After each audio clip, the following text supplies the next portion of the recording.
upang kayo'y mapasaya at una nga nagpakita ng kanyang hard work ang ating TNT Grand Respect Grand Finalist, Raven Hayes! Bumati ka mga sa Bandang People! What's up, Bandang People? Act like an angel and dress like crazy. Hey! Hey! Hey! Hey! Mayo mo, di ba May 1? Ha? May 1, di ba? Yes, May Gobi! Bakit? Mayo. January ang Quiapo, alam ko. Hindi, ano yan? Hoy! Flores de Mayo, shit. Hoy, good job din yan kasi isa siyang mangangawa. Gawa na ngawa. Manggagawa na mangangawa. Yun ang ginagawa niya. Gumawa sa comedy bar, kaya manggagawang mangangawa. Pangkat alab yan. Yes. How are you? Okay naman, meme. Super saya kasi nakanta ko yung medley ko. Yes. Thank you so much for the opportunity. Hindi natin sasayangin yun. Unang-una, bayad kasi yun. Yes, tama. Kasi bayad yan, ipagawa niya yun sa showtime na. Maganda. Sayang kung Mahal yung medley. Kung nakapasok pala to, no? Ganda rin ang Regine ano Velasquez mo. medley. Alam mo dapat magsaya ka dahil nandito yung #1 supporter mo. Sino? Sean, pakita ka. Idol kita. Ina. Bias kita, bias. Grabe yung katawan niya. No? Nung hindi ka tinawag sa top 3, Oh. yung totoo, anong nangyari sa'yo?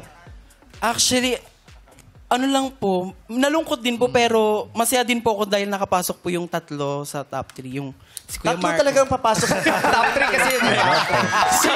Hindi, paliwanag. What I mean, what I mean, Masabi yung sila. Oo. deserve naman po nung tatlo. Yes. Happy ka for them. Yes, Did you of course. cry? Hindi po. Nung gabi, ano nangyari sa'yo? May lungkot ka? Frustrated ka? Kasi di ba minsan pumapasok yung paggabi na pagpatulog ka na? Delayed. Actually, delayed nga po. Delayed yung emotions. Emotion na mag-sink in. Opo, na mag-sink in. Tapos, medyo nalungkot lang pero di po ako nag-cry. Eh ngayon, pinaalala ni Vice, ano yung mas Oo, nararamdaman mo? nag-sink Ito na, in. oh. Paluhana. Curious ako sa buong journey mo Ay, sa naku, pang kutselo na naman siya. Pangatlo na to, girl. Pangatlo na ba to? Simula tayo lunes. Grabe, Sabi mo sa akin to, tubo yun. Yung dami mo pala. Dinibdib ko talaga. Naghanap talaga ako sa closet ko. Tinuloy ko na. Tapos na-realize mo, may mas maganda pala ako dyan. Bakit ba? Parang may mas pinaka pa Coachella pa talaga ako. Yung kutsela niya, delete. Late mo kasi sinabi, guys eh. Pero curious ako, ano yung natutunan mo sa journey mo sa Tawag ng Tanghalan Restback? Feel ko po everything happens for a reason. Kasi after po nung matalo ako, ang daming opportunities na pumasok, ang daming rackets. Wow. Sobrang dami. Yes. Opo. Kahit nung nalaglag yung una niyang elimination, Oo. racket siya agad. Opo. Kahit si Maki, umiiyak siya nung gabi. Na-eliminate siya nung hapon sa showtime. Yes. Pagka uwi niya, may tumatawag sa kanyang racket. Ay, wow! Kaya alam mo yung may kapalit. May kapalit na maganda. At saka yung, di ba, manalo-matalo kayo, masayang-masaya kami na ang ganda-gandang exposure ang naibigay sa inyo.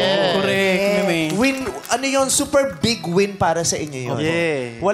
Wala kayong katalo-talo sa pagsali nyo dun sa tawag. Ramdam din po namin talaga. Dapat. Hindi mo ito magalit. Job si Raven eh. Araw-araw na lang pinagaling. Ba't kasi natalo? Buti nga si